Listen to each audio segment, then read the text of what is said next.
Queridos y confinados amigos, soy Lino y hoy vamos a hablar de filosofía de la ciencia de Mario Bunge. Bunge nació en Argentina en 1919 y falleció en Canadá hace escasos 2 meses, ya cumplidos los 100 años de edad. Esta clase es, por tanto, un homenaje a su figura que por algún motivo que la verdad es que se me escapa no creo que veáis en muchas más asignaturas de la carrera. Esto es sorprendente porque su obra es extensísima, con decenas de libros, tanto en inglés como en español, y además aspira a ser sistemática.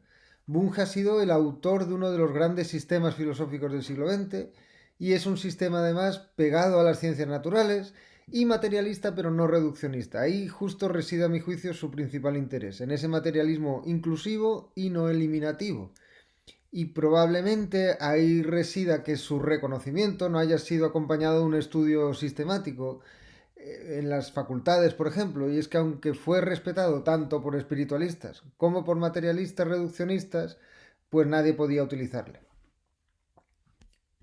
Junto con Gustavo Esteban Romero y Javier Pérez Jara, acabamos de terminar y hemos enviado para publicación un libro que analiza el materialismo de Mario Bunge, junto con el materialismo de Gustavo Bueno, en comparación con otras filosofías materialistas y no materialistas, aplicándolas a diferentes ciencias. Por cierto que el libro incluye un articulito del propio Bunge y también de otros autores como Graham Harman y gente así. Pero bueno, cuando se publique ya lo presentaremos con más detalles.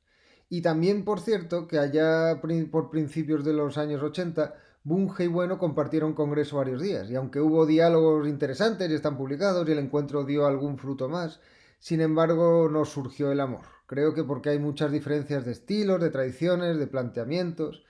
En el libro este que os decía que ya hemos enviado, creo que demostramos que por debajo de esas diferencias hay también puntos comunes muy prometedores y por explorar. Bunge se doctoró en física, hizo la tesis con Guido Beck, que era un físico checo emigrado a Argentina con el auge del nazismo y que le enseñó cosas como estas que tenéis aquí en pantalla.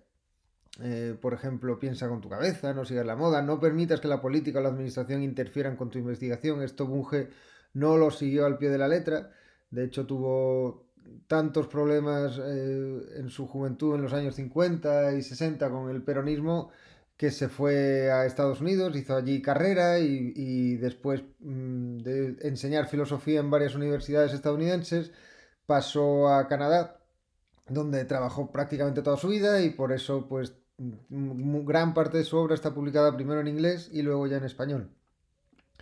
No todo fue armonía con el maestro Guido Beck. Como muchos buenos físicos, Beck despreciaba profundamente la filosofía y cuando Bunge escribió, estando con él en el laboratorio, el primer artículo filosófico de Bunge, que se llamaba ¿Qué es la epistemología?, pues Beck le expulsó del laboratorio. Y aunque luego lo readmitió, la anécdota muestra la dificultad de navegar entre dos mundos, como ha dicho el propio Bunge, entre física y filosofía.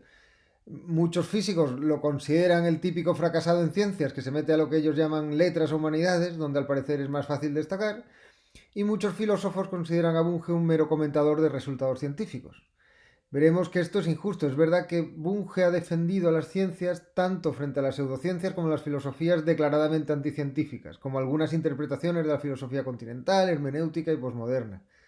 Y esto pues le ha llevado a defender el valor de las ciencias no solo como conocimiento de la realidad, sino como guía de organización social. Y entonces hay mucha gente que asocia el nombre de Bunge a la batalla escéptica contra las pseudociencias. Tiene un libro que se llama Pseudociencias, vaya timo, que no es poco. Sin embargo, Bunge sí que reconoce un ámbito propio para la filosofía, no es solo un comentador de las ciencias, entre otras cosas precisamente para ver cómo las ciencias se integran en sus diferentes avances en una ontología, eso sí, una ontología que no puede ser ignorante de las certezas científicas del presente, sino que tiene que partir de ellas, ver cómo se organizan, ver sus dificultades, sus limitaciones, etcétera. Esto es lo que está al pilar de la ontología de Bunge, que es, como he dicho, materialista y es también emergentista. Vamos a ver qué es esto. En clase hemos visto filosofías de la ciencia analíticas, como el atomismo lógico, y también filosofías de la ciencia y ontologías como la de Quine. Con la idea de sistema, Bunge pretende separarse tanto del pluralismo absoluto como del monismo absoluto, proponiendo sistemas conectados unos con otros, pero no todos entre sí. Bunge, por tanto, se aleja del atomismo lógico primero al decir que la filosofía sí debe hablar de ontología y de metafísica. Y luego, metodológicamente, al centrarse en sistemas y no en átomos. En los años 50, 60 y 70, la teoría de sistemas estaba en auge y Bunge pues supo aplicarla a la ontología. Según él, la materia se organiza en sistemas con propiedades y mecanismos propios. De este modo, en la ontología de Bunge, cada nivel ontológico parte del anterior o supone al anterior, pero se organiza en torno a propiedades nuevas que no estaban en absoluto previstas en el anterior nivel. Por eso Bunge ha dicho muchas veces que su ontología es pluralista. A los que estuvisteis en clase de Comte tal vez os recuerde esta imagen, esta pirámide ontológica, a, a la propia pirámide de Comte, pero hay diferencias importantes. No sé si veis ya cuáles son. Por ejemplo, en Comte la matemática estaba aquí a la base. Para Bunge, en cambio, las entidades lógicas y matemáticas son ficciones o conceptos ficticios ontológicamente neutros. O sea que no está en ningún sitio de esta pirámide porque no pertenecen a la ontología. Y es esa neutralidad ontológica las que les permitiría, según él, precisamente, y según sus seguidores, aplicarse en diferentes ciencias. En términos de filosofía de la ciencia, las matemáticas y la lógica sí son previas a las ciencias, o al menos son utilizadas por todas las ciencias, pero esta pirámide es de ontología, no es de filosofía de la ciencia. Otra diferencia, en Comte no hay psicología. Para Comte era una ciencia de la introspección que había de prescindirse de ella en favor de la física social. Cuando leímos el prólogo al curso de astronomía de Comte, vimos que la sociología era para él la última ciencia en el orden ontológico de aparición histórica o evolutiva, pero que parecía que en el orden del conocimiento adquiría cierta prioridad, puesto que había que entender la razón en el estadio positivo para poder fundamentar bien las demás ciencias, en base a la experiencia. En Bunge no. Los niveles ontológicos se corresponden bastante bien con los epistemológicos. De modo que la física es más fundamental que otras ciencias, no solo que otros niveles ontológicos, sino que otras ciencias. Comte era ambiguo respecto a si la distinción entre las ciencias respondía a criterios ontológicos o a nuestro modo de conocer. Y de hecho, pues por ejemplo, habla de física social y tiene intentos de unificar las ciencias. Bunge no es ambiguo en esto. Los niveles no solo son científicos o de nuestro modo de conocer, sino que son ontológicos. Son niveles de realidad distintos e irreductibles entre sí. Aunque también tienen conexiones. Por ejemplo, no puede haber vida psíquica sin organismos vivos. En esto, la filosofía de Bunge entronca con otras visiones emergentistas y no reduccionistas que en las últimas décadas se han desarrollado con las ciencias de la complejidad. Otra peculiaridad que habréis notado de esta pirámide es que primero hablo de materia física, materia química, materia biológica, materia psicológica, materia sociológica, materia tecnológica. Y, y pongo la materia tecnológica además en la cúspide de la pirámide. Todo esto es culpa mía, ¿eh? La pirámide la he hecho yo como un instrumento pedagógico y he querido subrayar que son todos sistemas materiales, aunque es verdad que hablar de materia sociológica o tecnológica es retorcer demasiado el lenguaje. Son sistemas materiales en el sentido de estar sujetos a cambios, de ser plurales y de que sus componentes últimos son la materia física al final, pero claro, reorganizada de acuerdo a propiedades totalmente nuevas. Poner la tecnología aquí en la cúspide también es una exageración mía, ya que Bunge habla simplemente de diferentes sistemas dentro de la sociología que van surgiendo históricamente, como la familia, la política, el derecho, la técnica. Es decir, que no estaría aquí en realidad la tecnología arriba. Todos estos sistemas, dice Bunge, que para entenderlos hace falta varias ciencias, muchas veces porque intervienen varios niveles ontológicos. Es decir, que hay conexiones entre los niveles, evidentemente, pero no se pueden reducir unos a otros.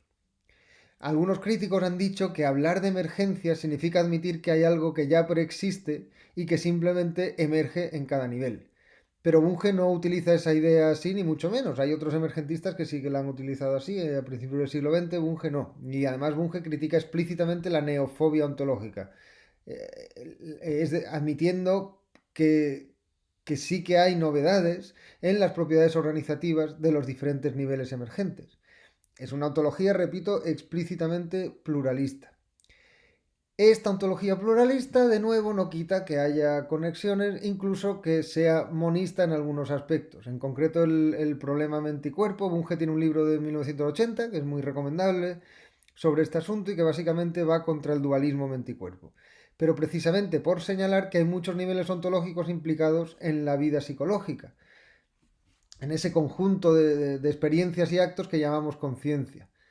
Es interesante, por ejemplo, comparar la tesis de Bunge en este libro con la de Marcus Gabriel, que es un filósofo de moda en Alemania, pero cuya obra consiste, no soy experto, pero vamos, por lo que he leído, básicamente en redescubrir el idealismo alemán, vaciándolo de gran parte de su profundidad filosófica. El libro de Gabriel, ¿Por qué no soy mi cerebro? O Yo no soy mi cerebro, ya no me acuerdo, porque tiene luego el ¿Por qué el mundo no existe? Sí, Yo no soy mi cerebro. Empieza con una crítica al reduccionismo neurofisiológico según el cual las facultades mentales son simplemente transmisiones químicas. Que francamente es difícil incluso entre los neurofisiólogos encontrar una tesis tan así, tan directa. Es un poquito un hombre de paja, pero bueno, es útil recordar frente a la divulgación y de la importancia del cerebro y tal y cual, que efectivamente el, los procesos, sí, la vida psíquica, la conciencia, las capacidades mentales, como se quiera llamar, no son reducibles a transmisiones electroquímicas. Dice con razón que las transmisiones no explican, por ejemplo, el lenguaje. Pero entonces sigue con un triple salto mortal y dice, esto nada más empezar el libro, en el primer capítulo, vamos. Por tanto, la mente es cuestión de libertad espiritual y además así, pues de paso nos damos a nosotros nuestras leyes y somos seres libres y de luz y todo eso. Bunge empieza exactamente igual su libro. Dice, las transmisiones electroquímicas no explican el lenguaje y cosas así. En eso están de acuerdo. Pero claro, hay otras ciencias, además de la química y la biología, como la lingüística, la psicología o la sociología, que conjuntamente con la neurofisiología sí que pueden ayudar a explicar el comportamiento, muchas de las facultades mentales, sin necesidad de sacarse un espíritu libérrimo de la chistera. Muy bien, pues ya estamos en disposición de estudiar la filosofía de la ciencia de Bunge, que es lo que nos trae hoy aquí. Y creo que se va a entender mejor después de esta introducción que hemos hecho. El texto que leemos hoy es un fragmento del Tratado de Filosofía Básica. Bunge publicó este tratado en inglés entre 1974 y 1989 en 8 volúmenes, ni más ni menos. Explícitamente de lo que trata Bunge ahí es de superar el análisis, la filosofía analítica, para hacer un esfuerzo de síntesis sistemática. Y como veis, pues empieza su síntesis, estos son los 8 volúmenes, empieza su síntesis con la semántica. Y luego ya va a la ontología, luego a la nosología o teoría de la ciencia, y luego ya pues a la política, ética y tal. Empezar por el lenguaje, pues parecería propio de la filosofía analítica. Semántica, como sabéis, significa significado, sentido y referencia, es el primer volumen. Sin embargo, es explícito que, y Bunge además utiliza bastante formalización a lo largo del libro, como veremos. Mm, Sin embargo, Bunge es explícito en que su uso del lenguaje y de la formalización no es el del Círculo de Viena, no es el del neopositivismo, no es el de la filosofía analítica, mm, porque él lo que le interesa del sentido de la referencia, digamos, es la referencia. O sea, es empezar por el lenguaje es la manera de hablar de las cosas, de hablar de los significados, más que de los significantes. Y entonces, pues eso, lo que le interesa semántica es justo el significado. Es de lo que está hablando aquí es de los objetos, de los referentes, del mundo. En español ha tardado mucho en traducirse esta obra magna de Bunge y de hecho faltan todavía los últimos tomos, incluyendo precisamente los dos dedicados a nosología o epistemología o teoría de la ciencia. Por suerte tenemos la sinopsis que hace en el volumen 2 del tratado y que vamos a leer hoy, aparte de muchos otros libros y artículos donde Bunge pues, desarrolla su filosofía de la ciencia. Bien, pues nosotros vamos a leer una parte que se llama Nosología del volumen 2 de la semántica. Y así empieza. El estatus de la nosología. La colección de opiniones acerca del conocimiento humano, vale decir la nosología, o sea, opiniones acerca del conocimiento humano, teoría del conocimiento. solía ser el núcleo de la filosofía moderna. A lo largo del siglo pasado, otras 3 líneas de investigación han disputado el territorio de la gnoseología. La biología, siguiendo a Helmholtz y Mach, la psicología, siguiendo a Piaget, la semántica, siguiendo a Tarski y Carnap. Por no mencionar la filosofía de la ciencia, que se superpone con la gnoseología y la pragmática, la cual se encuentra aún en estado fetal.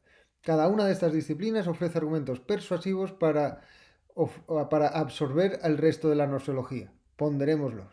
O sea, hay disciplinas concretas que se arrogan el papel de ser la verdadera teoría de la ciencia. Bien. La distinción, ponderémoslos, pues luego los va juzgando esas posibilidades de que efectivamente la teoría de la ciencia desaparezca en favor de algunas de esas opciones. Por ejemplo, lo que él llama biología de Mach y Helmholtz en realidad es fisiología, acordaos de Mach y el análisis de las sensaciones. Pues junto con Helmholtz, Mach y otros eran la corriente psicofísica que estudiaba las relaciones entre sensación fisiológica y percepción psicológica. Y la teoría del conocimiento sería para ellos, pues eso, fisiología o psicología. Y en esto pues entra también Piaget, desde otra perspectiva totalmente diferente a la psicofísica y casi 100 años después, pero Piaget no lo vamos a ver en clase, pero básicamente en su momento fue muy celebrado por su análisis ontogenético del conocimiento, es decir, cómo los niños aprenden a percibir el mundo, aprenden a percibir, es decir, que la percepción no se nace con ella, sino que es va por fases. Y entonces Piaget extendió esto mediante su epistemología genética a todo el conocimiento en general, como si la humanidad toda pasara por fases parecidas a las fases por las que él decía que pasa el niño. Para algunos autores, desde entonces, la palabra epistemología quedó totalmente asociada al conocimiento subjetivo. Por último, Bunge distingue, como hemos visto, la gnoseología del análisis lingüístico del positivismo lógico, Tarski y Carnap. Dice que las teorías semánticas y de significados de estos autores y otros no son muy útiles en su ámbito, son muy útiles en su ámbito y hay que tenerlas en cuenta, pero que no se dedican al conocimiento fáctico de las ciencias, que es mucho más complejo que los análisis lingüísticos del Círculo de Viena, vamos. Es curioso que Bunge aquí al final distingue la gnoseología de la filosofía de la ciencia, pero veremos que esta distinción vamos, que no se la cree. La filosofía de la ciencia, dice él, lleva emparejada la pragmática, pero esta está en pañales todavía. Al final del vídeo volveremos un poco sobre esto. Lo que ahora quiero señalar es que esto hablar de gnoseología es cosa de la traducción. En el original en inglés dice epistemología, es decir, teoría del conocimiento, y tanto los 2 tomos últimos del tratado como este apartado en inglés se llaman directamente epistemology. Si alguien ve este vídeo por casualidad y sabe por qué se tradujo por gnoseología, pues que nos lo diga, que yo no lo sé. Lo único que se me ocurre es que hay autores, o los hubo en algún momento del siglo XX, que consideraban que en español gnoseología se refiere a teoría del conocimiento en general y epistemología más específicamente a la filosofía de la ciencia. Es interesante señalar, Gustavo Bueno dice que la situación es justo la contraria, es decir, la gnoseología es la filosofía de la ciencia y la epistemología la considera él la teoría de cómo el sujeto conoce al objeto. Yo creo que bueno esto lo decía sobre todo por la epistemología de Piaget, para distanciarse de su enfoque psicológico que hemos visto. Pero acordaos que, por ejemplo, Quine, un par de décadas antes de Piaget, decía que la epistemología no podía reducirse a la relación de conocimiento del sujeto al objeto, sino a la estructura holista de la lógica y la ontología. Y, por ejemplo, para Fleck, también en el que lo vimos la semana pasada, pues a mediados de los años 30, la epistemología no es cosa de sujetos y objetos porque incluye a colectivos. Y después, pues en las últimas décadas hay un montón de autores que hablan de epistemología como filosofía de la ciencia, pero que desborda con mucho la teoría del conocimiento porque incluye a los objetos mismos, a los aparatos, a las prácticas operatorias. Es decir, que muy poca gente hoy, creo, además de los piagetanos residuales que pueda haber, reducen la epistemología a la teoría del conocimiento en sentido psicológico. De hecho, Bunge, aunque en el original utiliza epistemología, la distingue claramente del sentido psicológico. Vamos a verlo. El estudio filosófico del conocimiento incluye el examen teórico de los siguientes temas, o sea, la gnoseología, el estudio filosófico del conocimiento, la gnoseología o epistemología, Incluye el examen teórico de los siguientes temas. La estructura general del conocimiento del hombre, de su entorno y de sí mismo, es decir, el conocimiento como tema metafísico. Las clases de conocimiento y sus interrelaciones. La relación entre los enunciados acerca de objetos físicos y los enunciados sobre datos de los sentidos. Los conceptos de verdad fáctica, error y corrección del error. Las dicotomías tradicionales, tales como subjetivo, objetivo, a priori, a posteriori, experiencia conceptual, intuitivo, racional. Ninguno de estos temas ha sido reclamado por la biología o la psicología. Luego volvemos sobre la última frase. Es decir, que la noseología o la epistemología, la noseología o epistemología, son sinónimos en este caso, no se reduce a la psicología del conocimiento, porque estudia las ciencias en sus aspectos estructurales e incluye temas tan fuera de la psicología como la definición de la verdad. O como dice en el mismo texto poco después, la noseología se ocupa del conocimiento, el producto final, antes que de la cognición, el proceso. Pero claro, conocimiento ya de un modo que desborda totalmente la escala psicológica. O más adelante aún dice esto. En otras palabras, la noseología no se ocupa del conocimiento personal, subjetivo, subjetual, la única cognición que existe. O sea, la noseología sostiene la ficción útil de que existe un conocimiento impersonal. O sea, está llamando conocimiento en realidad a una estructura científica suprasubjetiva y que tiene que ver con el mundo mismo.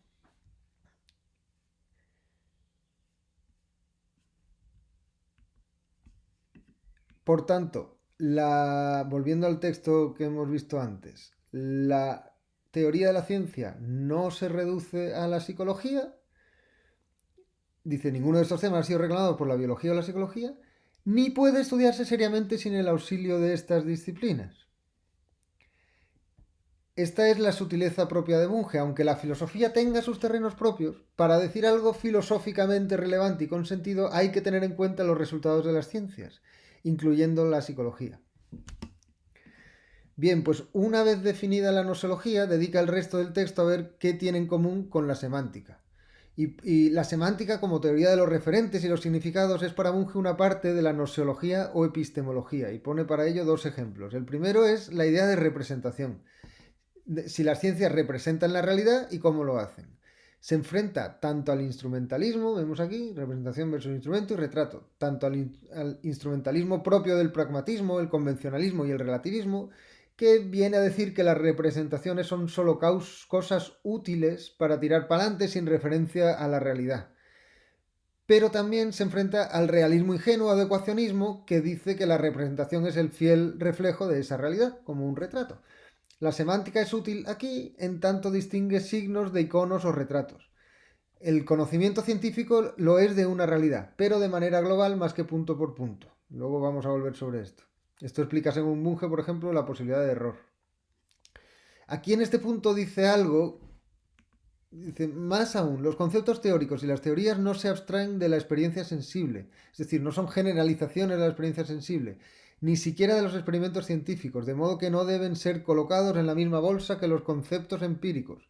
Por un lado, no tienen necesariamente los mismos referentes, por otro, nunca tienen el mismo sentido, ya que si fueran cointensivos, la teoría en cuestión resultaría superflua. O sea, la teoría y los fenómenos o los datos van por vías distintas, claro. Es decir, aquí está eh, ofreciendo una idea de filosofía de la ciencia que lo acerca bastante acerca a Bunge a Popper, en la crítica al empirismo del neopositivismo lógico. Tanto para Bunge como para Popper, las ideas, las teorías, las hipótesis son a priori, es decir, no son inducciones o generalizaciones a partir de la experiencia, sino invenciones que luego se ponen a prueba. Aquí, sin embargo, nos encontramos con el mismo problema que vimos en Popper. Es demasiada casualidad que luego encajen las teorías con los fenómenos o con las experiencias. Es decir, las teorías o las hipótesis tienen ya que incorporar de algún modo el mundo de los fenómenos. Y esto al hablar de Popper, pues dijimos que tenía que ver con no tanto o no solo con la operación lógica de la inducción, como con transformaciones prácticas del mundo que lleva a los objetos a estar ya presentes de algún modo en las proposiciones. El segundo ejemplo que pone Bunge de intersección entre semántica y noseología o epistemología es si las ciencias se refieren a una realidad objetiva o si se refieren solamente al modo subjetivo de categorizar el mundo. Aquí Bunge se decanta obviamente por la primera opción. Dice, un objetivo manifiesto de la investigación científica es obtener representaciones objetivas, impersonales y públicamente comprobables del mundo. Por eso los científicos continúan controlándolas e intentando mejorarlas. Y por eso también cuando se identifican los elementos subjetivos son eliminados. Y a causa de esta necesidad de mantener la distinción entre objetividad y subjetividad, al semantista, o sea, al que se dedica a la semántica, le corresponde aclararla. La semántica contribuye a la nosología estudiando la relación objeto y sujeto, pero la nosología va más allá de esta relación. La semántica, por tanto, puede estudiar la distinción, pero la nosología corresponde aplicarla a las ciencias. La opción de Bunge es, ya lo he dicho, la del realismo, pero no un realismo ingenuo, sino crítico. Y aquí va señalando las diferencias entre estos dos realismos. Creo que puede ser útil leerlas con un poco de calma, porque son temas que han ido saliendo en la clase.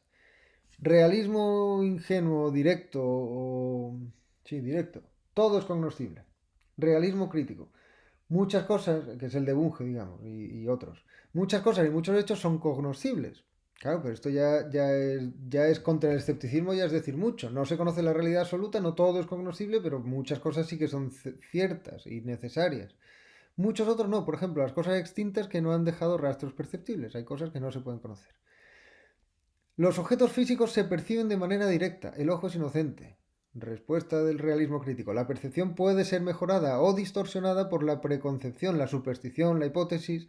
El ojo distorsiona, para bien o para mal. Esto ya lo vimos que estaba en Comte, pero también en muchos otros. En Kant, por supuesto, las formas a priori del sujeto, pero sin necesidad de admitir ese sujeto trascendental. En los fisiólogos han estudiado esos mecanismos de percepción, los filósofos también. La percepción no es un retrato y además en ella importa también el peso de la historia. Todos los objetos, dice el realista ingenuo, se conciben de manera directa. Los constructos se forman, responde Bunge, dentro de un cuerpo de conocimiento antecedente, no todo igualmente verdadero y en gran medida social. Esto recuerda en parte al holismo de Quine, o más bien, sin necesidad de adoptar la ontología de Quine, a la tesis de Duhem de que el experimento crucial es imposible, o sea, frente a la idea del círculo de Viena, que cada proposición se enfrenta directamente a la experiencia, dice, ojo, que son sistemas, dice Bunge. Entonces, dentro de esos sistemas de conocimiento no todo es igualmente verdadero y hay nociones sociales. Esto no es un constructivismo en la medida que de lo que se trata precisamente, como ha dicho antes, es de ir en las ciencias eliminando los componentes subjetivos, sociales y dejar que sean los objetos mismos los que manden en la estructura científica. Sigue viendo diferencias. Toda representación conceptual es como poco homomórfica, o sea, es un retrato. Las representaciones conceptuales, responde el realista crítico, rara vez son puntuales, por ejemplo, homomórficas, y son mayoritariamente globales. La teoría íntegra del dominio facto-íntegro. Esto no vamos a entrar en eso. Todas las sensaciones y concepciones reflejan la realidad. Responde el realista crítico. Algunos constructos son representativos mientras que otros son puramente sintácticos. Esto es interesante, ya introduce la diferencia entre semántica y sintáctica. Muchas hipótesis y teorías que pretenden representar elementos fácticos reales resultan ser completamente ficticias. O sea, no todas las representaciones son reales, primero porque las hay erróneas y segundo porque hay algunas que se refieren a la estructura misma. Esto en matemáticas es donde más claramente se ve, pero él está pensando incluso en las ciencias, digamos, empíricas, pues hay partes de ellas que se están refiriendo a la propia estructura científica, a la propia sintaxis de la ciencia, más que a su significado. El conocimiento perfecto, completo y totalmente verdadero es posible. Responde el realista crítico. El conocimiento fáctico es siempre imperfecto, incompleto y parcialmente verdadero, pero es perfectible. Esto también nos recuerda a Popper. El problema aquí, ya lo hemos hablado en algunas clases, es que hay muy pocos realistas ingenuos que te vayan a aceptar todas las tesis de la columna de la izquierda. tal vez Aristóteles, tal vez algún neopositivista despistado, algún cientifista extremo, pero bueno, em, para ir ya terminando, al final del texto vuelve sobre el asunto que mencionamos antes de la pragmática. Dice que el pragmatismo, con Peirce y Morris, por ejemplo, que es el pragmatista Peirce y un lingüista Morris, insistían en que la pragmática ofrece un estudio del sujeto cognoscente, o sea, del científico. Pero esta gráfica de aquí explica la crítica de Bunge a esta teoría. Viene a decir, o la pragmática o es descriptiva, es decir, psicológica, o es normativa, o es lógica. Las normas con las que se rigen los sujetos científicos. Toda otra aproximación a la pragmática es especulación metafísica sobre la conciencia y el mundo y no aporta nada al problema del que se está queriendo hablar. Añade también que la noseología es semántica cuando mira al objeto conocido y es pragmática cuando mira al sujeto cognoscente. Por eso dice, la filosofía de la ciencia une a las dos. Es lo que decía al principio del texto. La filosofía de la ciencia es noseología más pragmática. Pero, como decía yo al principio, esto es un poco retórico porque, de hecho, dice contra los pragmatistas y luego también contra Wittgenstein, el Wittgenstein de los juegos de palabras y de que el uso hace el significado. Dice, no, la pragmática se subordina a la semántica y a la sintaxis más que a la inversa. Y luego lo dice al final del texto de este modo, dice, esto a pesar, o sea, la pragmática se subordina a la sintaxis y a la semántica más que a la inversa, a pesar de que tenemos un modo de hablar que indica lo contrario. Dice, por ejemplo, tendemos a decir que los compuestos orgánicos se encuentran en ciertas estrellas, en lugar de decir que hay compuestos orgánicos en las estrellas. Se encuentran quiere decir encontramos, ¿no? Dice, no es que los encontremos está bien para nosotros, pero a las estrellas le da igual, lo importante es que están allí. O que P es un resultado posible de medir P, en lugar de decir que P es un valor posible de P. O que se puede demostrar T a partir de A, en lugar de decir que T se sigue de A. De nuevo, es siempre mirando el lado objetivo de las relaciones. Lo que realmente ocurre es que X puede encontrarse o medirse si, para comenzar, existe. Y que T puede demostrarse siempre que sea una consecuencia, si no, no podría demostrarse.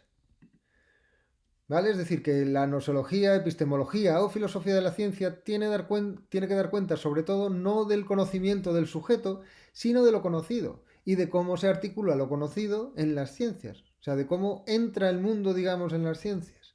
Como veremos en un par de semanas, Gustavo Bueno también toma estos conceptos de la lingüística para estudiar las ciencias. Él habla del eje semántico, el eje sintáctico y el eje pragmático.